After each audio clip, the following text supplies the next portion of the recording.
여러분 솔직하게 답해 보세요. 예수님 믿고 교회 생활하는 것이 기쁩니까? 아유. 어제 우리 꼬마가 밤에 아빠 내일 설교 길게 하지 마. 협박을 받고 제가 올라왔어요. 얘는 고역인 거예요. 아침에 일찍 깨워가지고 일부 예배 반주를 시켜놨더니 아침에 일찍 일어나는 게 힘든 일이죠. 잠이 항상 모자라니까. 그래서 설교를 길게 하지 말라는 거예요. 졸려 죽었는데 말이지. 설교 길게 한다고. 여러분의 생각을 대변해 줬어요. 우리 꼬마가. 주일이 기다려지십니까? 과연 주일이 우리에게 복된 날인가 아니면 힘든 날인가? 주일날 제일 힘든 사람이 누굴까요? 목사, 설교의 압박, 또 신경 쓸 게 너무 많으니까. 저는 뭐 그래도 한번 소리라도 질러대고 그러지만은 우리 교역자들 전도사님들은 너무 고생을 많이 하죠.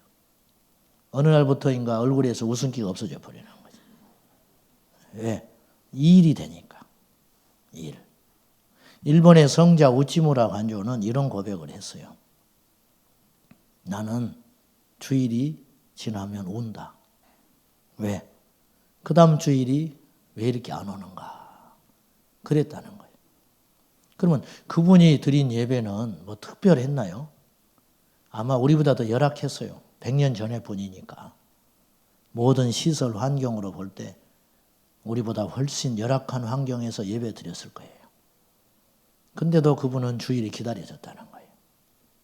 지금 저 북녘 땅에서 지하 교회에서 예배를 기다리는 성도들이 있습니다.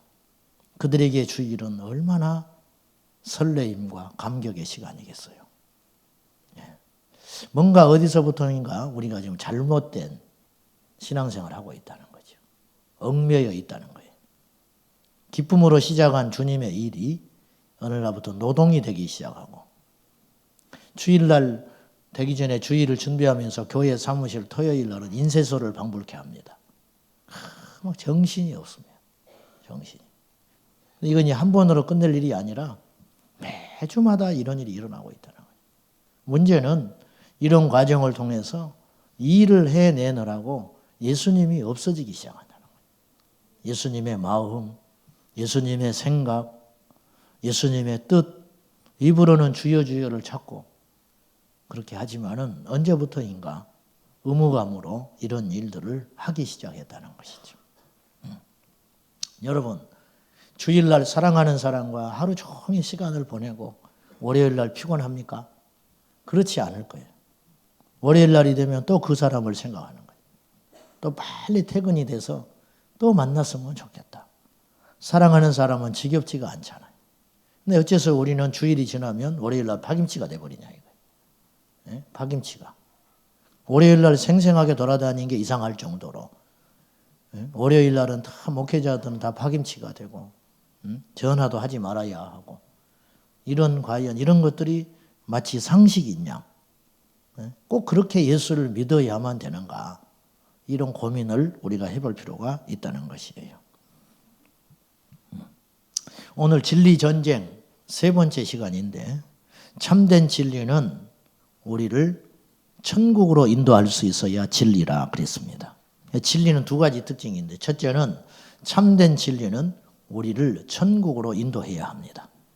아무리 옳은 소리고 상식적인 소리고 좋은 소리를 할지라도 그 이야기들이 그 이론들이 우리를 예수님께로 인도하지 못하면 그건 진리가 아닙니다. 여러분 오해하지 마세요. 우리는 좋은 소리 들으러 이 자리에 온 게 아닙니다. 우리는요 말씀을 들으러 왔거든요. 근데 문제는 하나님의 말씀은 때로 상식적이지 않는 부분이 있다는 거예요. 여기서 우리의 자아가 꺾이지 않으면 예수님의 말씀을 순종하기는 어려워요. 성경에도 보편타당한 규범들이 있습니다. 부모를 공경하라든지 네 이웃을 사랑하라 하든지 이건 보편적 진리이기 때문에 누구도 이 일을 못 알아요. 그런데 생명의 말씀들이 있어요. 예를 들면 예수님이 하신 말씀 중에 세상 사람들이 정말 이해하지 못할 사람이 있을 거예요. 이런 말씀이에요. 내가 화평을 주러 이 땅에 온 줄로 생각하지 마라. 그럼 예수님이 뭐하러 왔단 말이냐? 내가 너희에게 검을 주러 왔노라. 그래서 내가 너희 잔잔한 너희에게 검을 던지면 너희의 평화가 깨진다. 그래서 시어머니와 며느리가, 부모와 자식이, 형제가 형제를 나 때문에 불화하는 일이 있을 것이다. 도대체 그러면 예수님을 싸움시키러 왔나? 이런 말씀은 받아들이기가 어렵죠. 이건 인류 보편 타당한 이야기가 아닙니다. 아마 이런 종류의 설교를 하면 세상의 윤리적이고 도덕적인 사람들은 감당을 못할 거예요. 어쩌다 한 번이지 계속 이런 소리 하면은 사람들이 이겨내지를 못할 거예요. 어렵고 힘든 사람들한테 기도하라. 그러면 이해하기가 쉽지 않아요. 믿음이 없는 사람들은. 기도한다고 되냐? 밥이 나오나 떡이 나오나 일을 해야지 말이지. 이런 생각을 하기가 십상이라는 거죠. 이런 것들이 우리의 상식적인 이야기일 수는 있지만 우리를 살리는 진리는 다른 문제라는 거예요. 진리는 우리를 도덕적이고 윤리적인 사람으로 만드는 것뿐만 아니라 진리의 궁극적 목적은 우리를 천국으로 인도할 수 있어야 진리라는 거예요. 두 번째로 진리는요. 우리를 자유롭게 해야 됩니다. 나를 자유롭게. 자유롭다라는 말은 다른 뜻으로 기쁘게 만들어야 한다는 거예요. 나를 힘있게 만들어야 한다는 거예요. 이것이 진리의 특징이에요. 이것이. 십자가의 좁은 길을 걷는 것이 믿음의 길입니다. 그런데 십자가의 좁은 길을 걷는 것은 분명히 힘든 일입니다. 예수님을 믿지 않았으면 우리가 마음대로 살 수 있는 부분이 참 많습니다. 그런데 예수님을 믿고 하나님의 말씀이 1.1획도 타협하지 않고 분명히 명시되어 있기 때문에 그 말씀을 모를 때는 상관이 없었는데 알고 난 다음에는 그 말씀을 지켜나가는 것이 보통 버거운 일이 아닙니다. 당연히 나의 권리를 얻기 위해서 소송을 하고 재판을 하는 것도 말씀에 걸리는 거예요. 그래서 그런 상담을 해요. 목사님, 이거 제가 재판을 해야 할까요? 세상 사람들은 그런 고민 안 합니다. 당연히 재판합니다. 안 하면 바보 취급받아요. 근데 당연히 해야 할 일도 망설여지는 거예요. 이게 십자가의 길이거든요. 이런 일들이 셀 수도 없이 앞으로 우리가 이 땅을 살아가면서 겪게 될 거예요. 그러니까 우리는 자유롭지 않죠. 그렇다고 해서 과연 근데 성경은 우리가 진리 안에서 자유롭게 될 수 있다고 이야기하는 거예요. 여러분, 십자가를 지는 것과 주님 안에서 기쁘고 자유롭게 산다는 것은 대치되는 문제인 것 같아요. 아까 우리가 찬송했습니다. 458장. 참 기쁜 마음으로 십자가 지고 가라. 내가 기쁘게 십자가 지고 가면 슬픈 마음이 위로받네. 저는 이 찬송가가 굉장히 깊은 찬송가라고 생각해요. 저는 이렇게 살지도 못하면서 이 찬송가를 참 사랑합니다. 내 눈이 번쩍 띄어지는 것 같았어요. 그래, 십자가를 지는 것이 괴롭고 억지고 힘들고 재수 없이 걸려들어가지고 십자가를 지고 사는 삶이 아니라 기쁜 마음으로 십자가를 질 수 있다. 어떻게 이런 일이 가능한가? 어떻게? 예수님은 십자가를 지실 때 얼마나 고통스러웠겠어요. 힘드시고. 그렇지만 그것과 별개로 예수님은 불평해 보신 적이 없다는 거죠.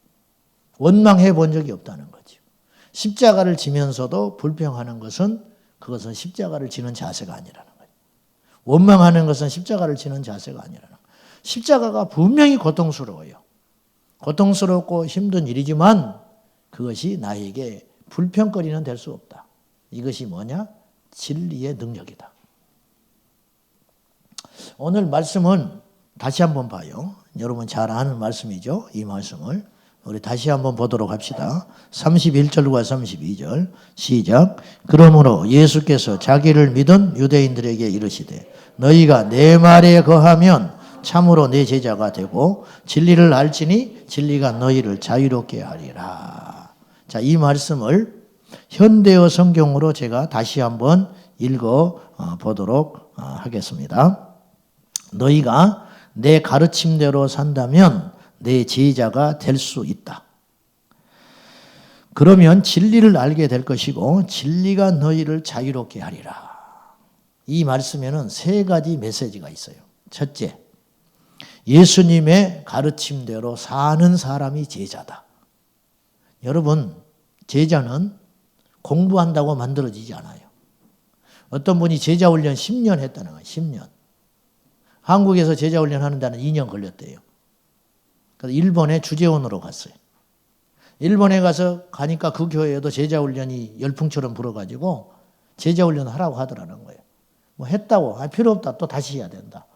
그래서 똑같은 교재, 똑같은 커리큘럼을 가지고 제자훈련을 했어요. 제자훈련 했더니 제자훈련 선생을 시켜줬어요. 그러다 보니까 한 5년 한 거예요, 제자훈련. 한국에서 했던 시간과 합쳐서 한 7년, 7, 8년 한 거예요. 한국에 들어와가지고 이사해가지고 다른 교회를 또 가게 됐어요. 갔더니 거기 갔더니 또 제자훈련 또 하라고 그러더래요. 그래서 또 거기서 2년 했어요. 10년 했어요. 문제는 이분이 고백했어요. 나는 제자훈련 10년을 했지만 나는 변한 것이 없다. 이 솔직한 이 시대 한국교회 자화상이에요. 제자훈련을 제가 폄하하려는 거 아닙니다. 저도 했습니다. 저도. 세미나도 해봤습니다. 어떤 사람이 제자훈련을 해가지고 변했다고 하는 것은 그 사람이 제자훈련이라고 하는 프로세스를 마쳤기 때문에 변한 게 아니고 제자훈련이라고 하는 도구를 통해서 예수님을 만난 거지요. 예수님을. 그러니까 우리가 변화되지 못하는 삶을 사는 것은 예수님의 제자의 삶이 아니에요. 예수님의 제자는 첫째, 말씀대로 살아야 예수님의 제자다. 저도 자신이 없어요. 두 번째는 오늘 본문의 말씀에서 말씀하는 것은 그렇게 살면 예수님의 말씀을 실천하고 살면 그때서야 비로소 너희가 진리를 향하여 눈을 뜨게 된다. 그렇게 이야기하는 거예요. 너희가 내 말에 거하면 내 제자가 될 것이고 참된 나의 제자가 되고 그때서 진리를 안다. 오늘 말씀에 그랬잖아요. 진리는 아무나 아는 게 아니고 말씀을 한 말씀이라도 실천해 갈 때 진리에 눈이 떠지기 시작한다는 거예요. 세 번째, 그러면 그 진리가 너희를 자유롭게 한다. 여러분, 그래 나 예수님 앞에서 사람에 매이지 말아야지. 그렇게 결심해도 하루를 못 넘어가요. 그래, 내가 예배를 이제 기쁘게 드려야지. 근데 한 주 지나면 잘 안 돼요. 이게 내 노력과 내 힘으로는 절대 안 되는 일이라는 거예요. 그럼 어떻게 할 때 되느냐? 진리가 나를 자유롭게 해줘야 된다는 거예요. 내가 자유롭게 나를 풀어놓는 게 아니고 내 의지가 그렇게 되는 것이 아니고. 여러분, 믿음이 억지로 됩니까? 믿음이? 목사 자식도 안 돼요. 못된 신앙? 50년을 예배 드렸는데 주일마다 싸우는 부부가 있을 거예요. 주일마다. 성경책은 챙겼냐? 헌금은 챙겼냐? 언제까지 이래야 되나? 언제까지? 그러면 그것이 공부한다고 되냐고 말이에요. 데려다 놓고 훈계한다고 되냐고 말이에요. 안 되는 것이죠. 진리의 눈을 뜰 때, 천국이 있구나. 예배가 이렇게 가치가 있는 것이구나. 내가 절대 불행한 사람이 아니구나. 할렐루야. 그렇게 눈이 떠져야 되는데 그렇게 떠질 때 나는 세상에 속하지 않고 자유롭게 되는 거예요. 그러면 그 힘은 어디서 나온 것이냐면 예수님의 말씀을 신뢰함으로써 나온다는 것이죠. 예수님의 말씀을. 사람들은 자유 그러면 이런 오해를 하기가 쉬워요. 마음대로 사는 거. 제가 장담합니다. 여러분 마음대로 살면 100% 지옥 갑니다. 마음대로 살면 100% 지옥 가요. 제가 마음대로 살면 목사 안 합니다. 그러면 억지로 목사하고 있냐? 그런 뜻이 아니고 저는 죽었다 깨도 다시 목사해요. 그 이유가 뭐냐면 좋아서 하는 게 아니라 눈이 떠졌기 때문이에요. 저는 하나님을 믿어요. 저는 천국을 확실히 믿어요. 그러면 내가 하는 이 목회는 잘하든 못하든 크든 작든 이건 너무 소중한 일이에요. 왜냐? 이것은 하늘에 속한 일이기 때문에. 하늘에 속한 일이기 때문에. 스데반이 눈이 떠졌기 때문에 죽을 때도 원망하지 않고 죽을 수 있었어요. 그게 뭐냐? 자유지요. 자유는 마음대로 사는 게 아니에요. 진정한 자유는 말씀대로 사는 게 자유예요. 그런데 세상 사람들은 우리가 말씀대로 사는 것이 굉장히 버거워 보이고 힘들어 보이고 그렇게 보일지 모르나 이 안에 있는 이 기쁨과 이 능력은 사람들은 모르는 거예요. 모르니까 우리를 손가락질하는 거예요. 오늘 여러분 억지로 교회 왔습니까? 그렇지 않잖아요. 억지로 찬양대 합니까? 그렇지 않잖아요. 사람들은 우리가 억지로 교회 다는지 알지 몰라요. 그러나 그렇지 않아요. 우리는 억지로 예수 믿는 사람이 아니에요. 진리를 봤기 때문에 예수님을 믿고 있는 거예요. 초대교회의 특징이 뭔지 아세요? 초대교회의 특징은 겉으로 보기에는 안진병이가 일어나고 죽은 사람이 살아나고 귀신이 쫓겨나는 능력인 것 같아요. 그러나 초대교회에 숨어있는 진짜 특징이 있었어요. 기쁨이에요. 기쁨. 사도행전 5장 41절에 보면 경이로운 장면이 나와요. 저는 그 본문을 읽을 때마다 너무너무 충격을 받는 거예요. 그러면서 내 가치관이 완전히 다시 한번 새롭게 정리가 돼요. 거기에 보면 어떤 내용이냐면 예수님의 제자 사도들이 예수님을 전했다는 이유로 재판도 없이 채찍을 당합니다. 공회에 잡혀가가지고. 그리고 엄격하게 협박을 받고 풀려나요. 채찍을 맞고. 패션 오브 크라이스트라는 영화를 여러분 보셨겠지만 로마 시대의 채찍은 가죽 채찍이 아니에요. 그냥 이렇게 따끔하고 마는 게 아니라고요. 예수님이 맞으신 채찍이 그 고증에 의해서 그대로 복원된 것인데 로마 당시의 채찍은 그 가죽 채찍 끝에 납조각이 달려 있었어요. 납조각. 그리고 짐승의 뼈 이런 것으로 일부러 박아놓은 거예요. 그래가지고 사람의 등을 후려치면 그 납조각이 등에 가서 박혀버립니다. 그러면 그걸 다시 뽑아들면 살점이 떨어져 나가는 거예요. 그것이 채찍이에요. 그냥 가죽 채찍 정도가 아니라고요. 그러니까 예수님의 제자들이 사도행전 5장에서 맞았던 그 채찍이 그런 채찍이었는지 일반 가죽 채찍인지는 알 수 없지만 어쨌든 이들이 벌거벗겨져 가지고 등에 채찍을 맞고 풀려났어요. 그리고 다시 한 번만 더 예수의 이름을 전하면 너희들 그냥 두지 않는다. 근데 이들이 우리도 그런 일을 앞으로 만날 수 있을지 몰라요. 그러면 우리 중에 낙심한 사람도 있고 예수님을 버리는 사람도 있을지 몰라요. 어떤 사람은 더 믿음으로 서는 사람도 있을지 몰라요. 그렇지만 사도들처럼 기뻐하기는 어렵다고요. 여러분, 우리가 예수 안에서 거듭난 사람은 환난이 오면 무너지지 않습니다. 아멘. 환난이 왔을 때 무너진다는 건 그 사람의 신앙은 가짜라는 뜻이에요. 이유를 막론하고. 환난이 아무리 컸다 할지라도 예수님 안에 있는 사람은 잠시 제가 그런 표현을 쓰잖아요. 흔들거릴 수는 있다. 이거 흔들거릴 수는 있다. 그러나 뿌리가 뽑히지는 않아요. 뿌리가 뽑히지는 않아. 제가 거의 30년 교회에서 사역을 했거든요. 20대 초부터. 근데 공통된 특징이 있어요. 예수 안에서 거듭난 사람은 환난을 이깁니다. 그러니까 그 환난이 없어지지도 않을 수 있어요. 20년, 30년째 그 문제가 여전히 갖고 있을 수는 있어요. 그러나 예수 안 떠나요. 저는 이것이 믿음의 증거라고 보거든요. 뭐 기도를 많이 한다, 예배에 열심히 충실히 장소한다. 그건 두 번째예요. 세상을 보는 안목이 완전히 바뀌는 거예요. 그런데 사도들처럼 행하기는 어려울 것 같아요. 그렇다 할지라도. 사도들은 어떠했냐면 채찍을 맞고 나오면서 보통 사람들은 인내한다니까 인내. 그래도 믿음을 안 버리고 참는 것도 엄청난 일이라고요. 그런데 예수님의 제자들은 그 말씀에 보면 우리가 무엇이라고? 이 일에 예수님의 이름을 전함으로 핍박받는 일에 합당한 자로 자격이 있는 사람으로 우리를 택해 주셔서 너무 기쁘다. 그랬다는 거예요. 완전히 역설적 사고예요. 역설적 사고. 보통의 경우 예수님 안에서 핍박을 받으면 참 힘들다. 그리고 인내하고 견디는 것도 큰 믿음이라는 거예요. 근데 제자들은 그보다 더 적극적으로 어떤 자세를 취했냐면 나 같은 것이 무엇이라고? 예수님의 이름 때문에 핍박을 받는가?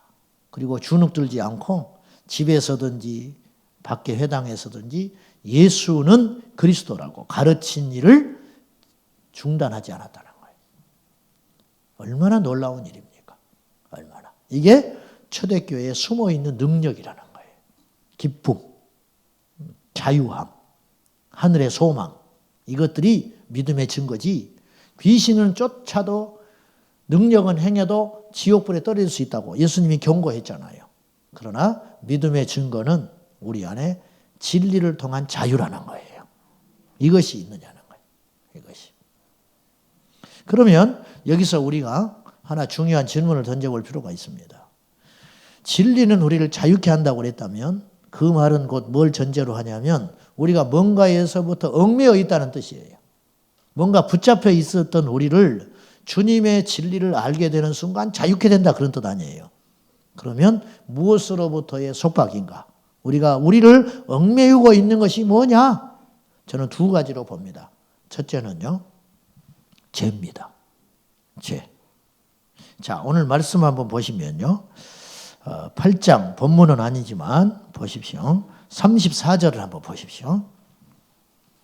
8장 34절 같이 봅시다. 시작. 예수께서 대답하시되 진실로 진실로 너희에게 이르노니 죄를 범하는 자마다 죄의 종이라. 이건 만고의 진리입니다. 죄를 범하면 죄의 종이 되어버린다는 거예요. 채권 채무 관계가 성립이 된다는 거예요.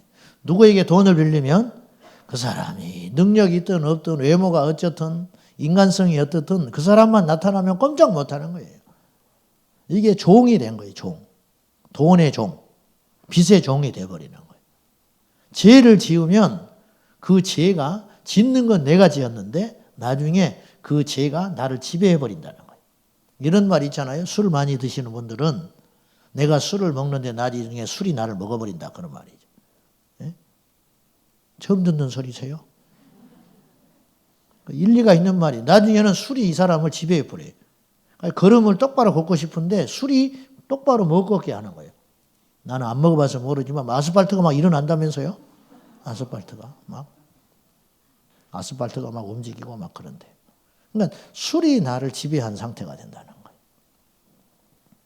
제가 초등학교 때 기억나는데 1년 동안 완전히 종된 삶을 산 적이 있었어요. 1년 동안. 학기 초에 날씨는 춥고 야구는 하고 싶어 죽겠고 교실에서 야구를 했어요. 미쳤지. 왜 교실에서 야구를 할까요? 좀 참지. 가지고 팍 때렸는데 공이 날아가가지고 유리창을 깨버렸어요.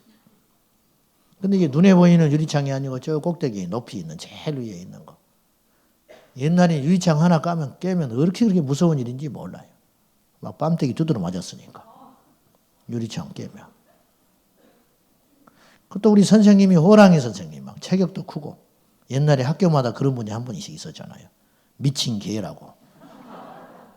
막 겨울에 막 슬리퍼 벗어가지고 뺨때기 때려버리는 거예요. 그럼 막 이렇게 슬리퍼 자국 나가지고 며칠씩 돌아다니고 막. 우린 그렇게 컸어요. 강하게 컸어요. 막 풍금 막 이렇게 한 손으로 들고 돌아다니시는 선생님, 막 소뚜껑만한 손으로 막. 그분이 우리 담임 선생님이래. 4학년 때 어떻게 걸려 들어가지고. 근데 그 무시무시한 선생님인데 유리창을 깨버렸어요, 내가. 말 안 했지 뭐. 말 안 해. 근데 문제는 이제 그때부터 1년 동안 내가 완전히 종된 삶을 산 거예요. 선생님이 이렇게 칠판에다 글 쓰시다가 어디 문 열렸냐? 왜 이렇게 추워? 그러면 막 가슴이 막 철렁철렁한 거예요. 자습시켜놓고 담배 피우러 선생님이 이렇게 창가에 가신다고. 그래서 이렇게 쳐다봐, 위에를. 그럼 막 가슴이 막 철렁철렁 하는 거예요. 그런 생활을 어떻게 했냐면 1년을 했대. 1년 졸업할 때까지. 4학년 마칠 때까지. 근데 이제 말할 기회를 잊어버린 거예요, 제가. 6개월 지난 다음에 제가 유리창 깼어요. 그렇게 말할 수 없잖아. 학교 가기가 싫은 거예요. 죄는 우리를 그렇게 그 작은 것인데 우리를 얽어매는 능력이 있다는 거예요. 오늘 말씀은 얼마나 정확한 진리인지 몰라요. 죄를 짓는 자는 죄의 종이 된다. 좋습니다. 그러면 우리가 과거에 지은 죄가 있다고 합시다. 그러면 이제 어떻게 할까요? 이제 예수 믿었는데. 앞으로 죄를 안 짓는 날짜, 그건 또 불가능한 일이지만 죄를 안 짓는다 치더라도 지난날에 지어진 죄는 어떻게 할 거예요? 그것을 주님의 말씀인 진리가 자유롭게 해방시켜 주신다는 거예요. 예수님을 만난 사람은 특징이 있어요. 성경에 사복음서에 예수님을 만난 사람은 하나같이 특징이 있는데 회복됐다는 거예요. 회복됐다. 삭개오가 예수님 만나서 회복이 됩니다. 사마리아 수가성 여인이 5번 남자를 바꾸고 6번째 남자와 살고 있는 이 여인이 예수님을 만나서 자유케 돼요. 물동이를 집어 던져버리고 사람도 눈을 피해가지고 아무도 물길로 오지 않는 낮 시간에 물을 길러 와야 했던 이 비참한 여인이 물동이를 던져버리고 예수님 만나가지고 자유하게 되는 거예요. 예수님을 만나서 힘을 얻게 되는 거예요. 예수님을 만나서 지난날의 수치가 없어져 버리게 되는 거예요. 뻔뻔한 사람이 됐다는 것이 아니라 영원히 소생이 되고 회복이 된 거예요. 물동이를 집어 던져버리고 동네로 들어갑니다. 여러분, 얼마나 큰 능력이에요. 피해 다녔던 사람이 떳떳하게 만나러 가는 거예요. 만나러 가는 거. 저는 이런 분이 진짜 믿음의 사람이라고 봐요. 신방을 가면은 자기를 다 이야기해요. 목사님, 내가 이런 사람입니다. 예수님 만나서 제가 완전히 회복이 됐어요. 저는 배운 것도 없고 가진 것도 없는 사람입니다. 다 이야기해 주는 거죠. 얼마나 고마운지 몰라요, 제가. 기도 제목을 다 이야기해요. 그것이 저에게는 짐이 아니에요. 저는 감사해요. 이분이 하나님 앞에 이런 것들을 다 나한테 말할 정도의 믿음이 있구나. 내가 감사한 거예요. 절대 저는 짐이 아닙니다. 짐이 아니라고. 어쩌면 이것이 능력이에요. 이것이 능력. 네. 여러분, 예수님을 만난 사람은 다 회복이 됐어요. 지난날에 무슨 짓을 했든지가. 현장에서 가늠한 여인도 예수님은 용서해 주셨어요. 그래요. 그 사람들이야 뭐 예수님과 상관이 없다고 쳐요. 예수님께 직접 해를 준 게 없잖아요. 베드로를 보세요. 예수님 모른다고 3번이나 부인했어요. 나는 용서 못해. 나 같으면. 내가 너한테 어떻게 했는데. 그러니까 정신 좀 차리라고 했지 내가. 그렇게 나서기 좋아하고 까불어 대더니 너 그런 날이 올 줄 알았어. 예수님이 그렇게 말하셔야 되는데 그렇게 말하지 않아요. 우리가 그런 일을 당하면 쳐다보지도 않을 거예요. 근데 예수님은 찾아갑니다. 가서 말씀하세요. 네가 나 사랑하냐? 나는 너 사랑하고 있는데 그 말이거든요. 너 여전히 나 사랑하고 있어? 제가 사랑합니다. 그러면 됐다. 그러면 됐다. 한 사람을 살리는 거예요. 한 사람을 살려내는 거예요. 교회가 어떤 곳이에요? 교회는 사람을 경쟁시키는 곳이 되면 안 돼요. 사람을 살리는 곳이 돼야 돼요. 아멘입니까? 교회는 사람을 살리고 힘을 얻고 이렇게 세워줘야 되는데 교회를 가면 사람이 죽게 된다. 그건 교회가 아닌 것이죠. 무서운 일이 벌어지고 있다는 거예요. 교회에서조차 용서받지 못한다면 그 사람은 어디 가서 용서받습니까? 어디 가서 용서받아? 감옥에 갔다 온들 그 사람이 용서받습니까? 안 되는 것이죠. 교회는 병원이잖아요. 병 들었으니까 교회 오지. 못 났으니까 교회 오지. 문제가 있으니까 교회 오지요.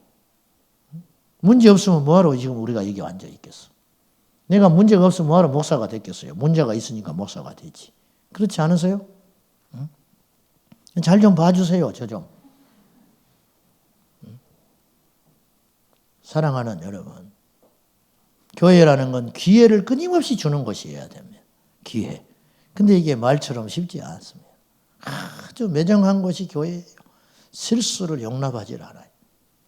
아이들이 태어나서 걸으려면 10,000번에서 20,000번 넘어진다는 거예요. 어느 날 아이가 말이죠. 앉아있다가 벌떡 일어나서 뜀박질 하는 놈은 한 놈도 없어요. 그런 놈은 이상한 놈이에요. 그런 놈은. 귀신 들린 놈이야. 그런 놈은. 그런 일은 없어요. 아이가 일어나서 자기 발로 걸으려면 20,000번 넘어져요. 20,000번.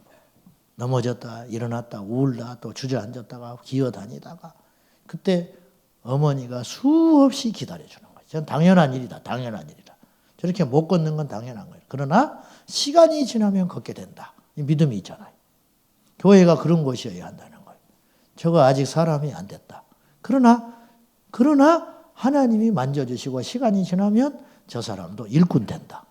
이런 눈으로 봐야 되는데 저부터서 그런 눈을 갖기가 쉽지 않더라는 거예요. 이게 문제라는 거예요. 이게. 다시 진리는 우리를 죄에서 속량하는 능력이 있습니다. 회복하는 능력이 있다는 거예요. 회복하는. 두 번째, 진리를 우리를 자유케 하지 못하는, 우리를 속박하고 있는 것이 뭐냐면 종교의 영이에요. 종교의 영. 제가 누차 이야기했어요. 이 싸움은 반드시 승리해야 돼요. 여러분, 교회에 와서요, 예수님이 안 믿어서 지옥 가는 사람이 많지 않아요. 무슨 말이냐면 성경을 봤는데 도무지 안 믿어진다. 나는 교회 못 다니겠다. 100명에 하나나 있을까 싶어요. 그런 게 아니고요. 교회에 와서 실망해서 다시 세상으로 가는 거예요. 그러면 실망케 하는 이유가 뭐냐면 종교적인 사람 때문에 그러는 거예요. 종교적인 사람. 여러분, 정말 우리 교회가 생명 공동체의 교회라면 사람들이 다른 소위 말하는 종교 생활을 하던 사람들이, 불교를 다니고 성당 다니던 사람들이 와서 다른 느낌을 받아야 돼요. 그래, 똑같다. 헌금하는 거, 부자가 대우받고, 열심히 한 사람이 칭찬받고, 또 어떤 사람이 기득권을 행세하고, 이건 이미 교회가 아닌 거예요, 이거는. 그건 종교 집단이에요, 종교 집단. 이거 철저히 깨야 됩니다. 저 용서하지 않습니다. 우리 교회는 절대 그런 일이 있어서는 안 된다는 거예요. 절대로. 파당을 만들고 기득권을 행세하고, 너 교회 온 지 얼마나 됐어? 이런 생각조차도 해서는 안 되는 거예요. 어디서 그런 생각을 하냐고 말이에요. 우리 교회 주인이 예수님인데 자기가 주인 행세하려고 하는 것이지. 이게 종교의 영이에요. 종교의 영. 여러분, 성경에 보면 하나님을 믿고 천국을 믿는다고 하면서도 전혀 행복하지 않았던 사람들이 있었어요. 그들이 바리새인입니다. 바리새인들. 종교의 영에 미혹된 사람은 두 가지 특징이 있어요. 첫째는요, 본질보다 형식을 항상 앞세웁니다. 본질에는 별 관심이 없어요. 항상 형식, 규모, 크기, 순서, 이런 걸 굉장히 중요해요. 절차, 이런 거에만 관심이 있는 거예요. 이런 거.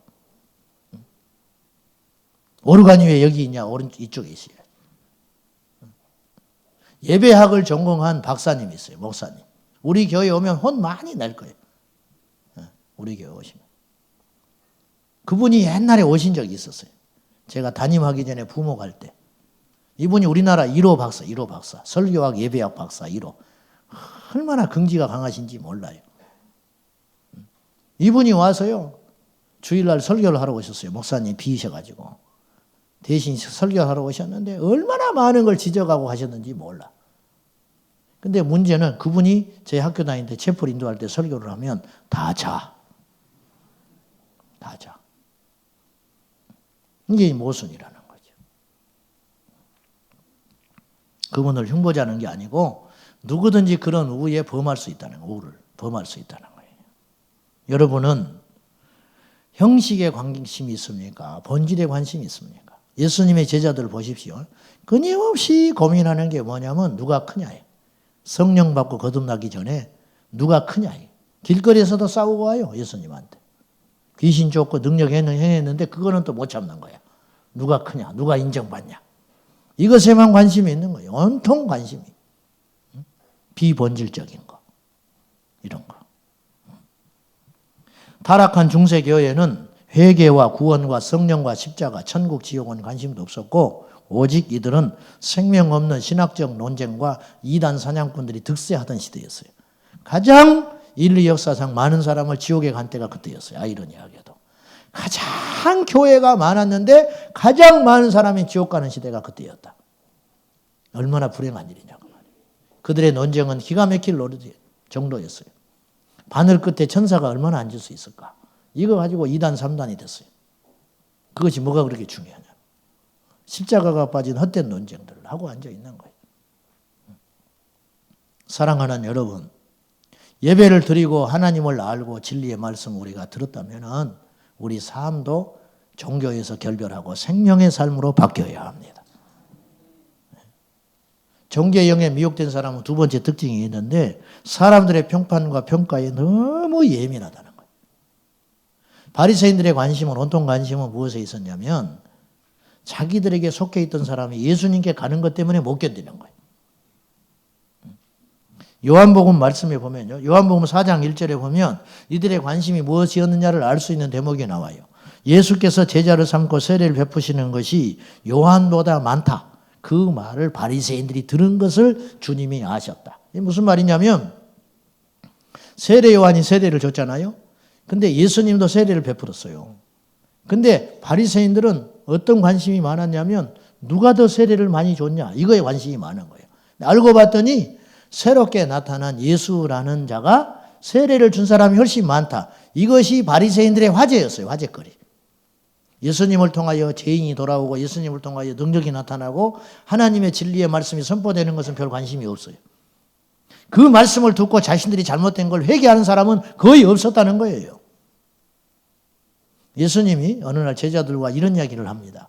제자들이 돌아와가지고 예수님 어디 갔더니 예수님의 이름을 사용해가지고 귀신을 쫓습니다.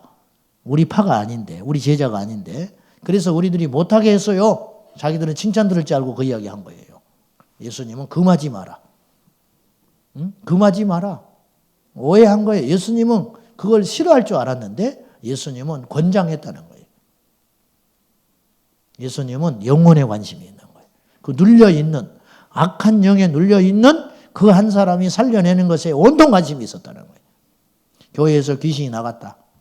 야, 그 사람이 자유하게 됐대. 너무너무 감사하다. 그렇게 생각 안 해요. 이단 아니야? 대번에 하는 말이 이단 아니냐는 거예요. 이단 아니냐는. 귀신을 쫓는 게 이단이라고 그랬어요? 안 쫓는 게 이단이라고 그랬어요? 대답 잘해보세요. 귀신을 쫓는 게 정상이에요? 안 쫓는 게 비정상이에요? 쫓는 게 정상이죠. 안 쫓겨나가는 게 부끄러운 일이라는 거예요. 교회 와서 병 낫는 게 정상이에요? 안 낫는 게 정상이에요?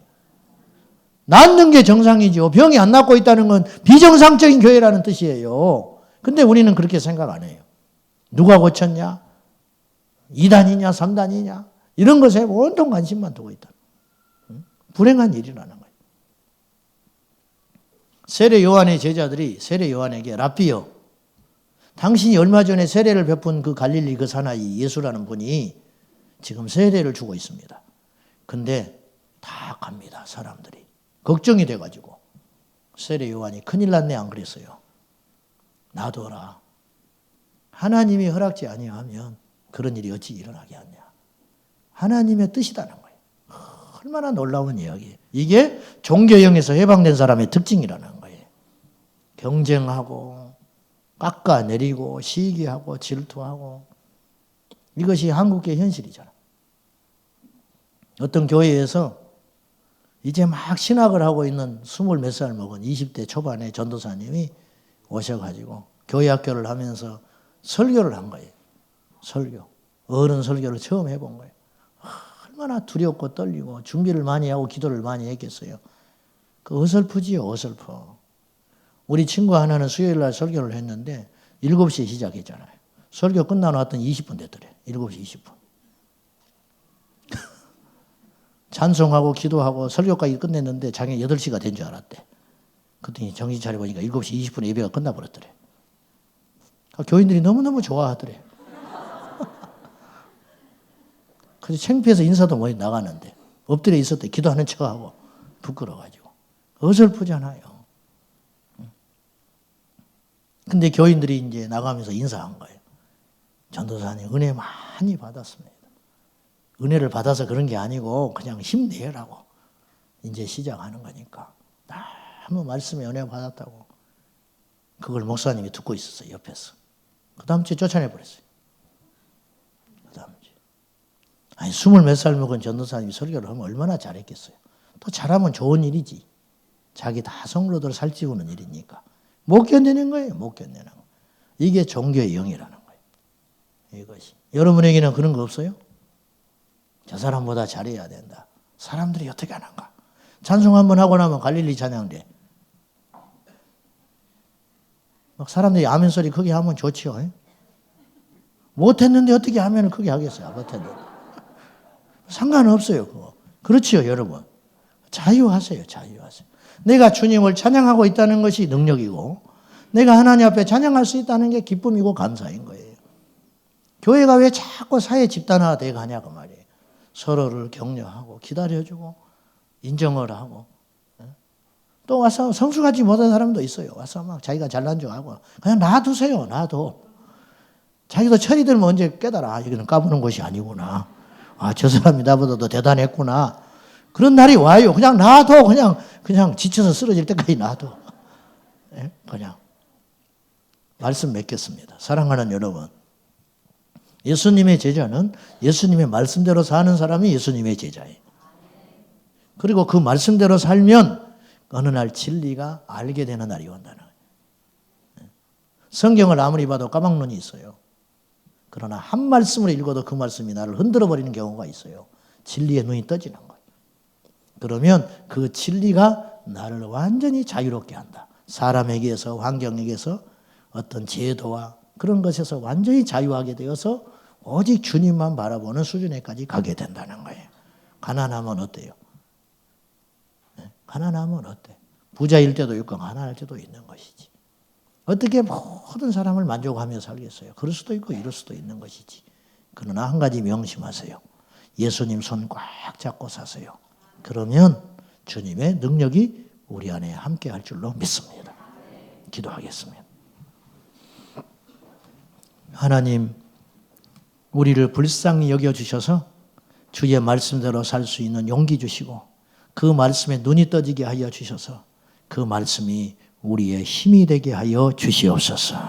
예수님의 이름으로 간절히 기도하옵나이다. 아멘.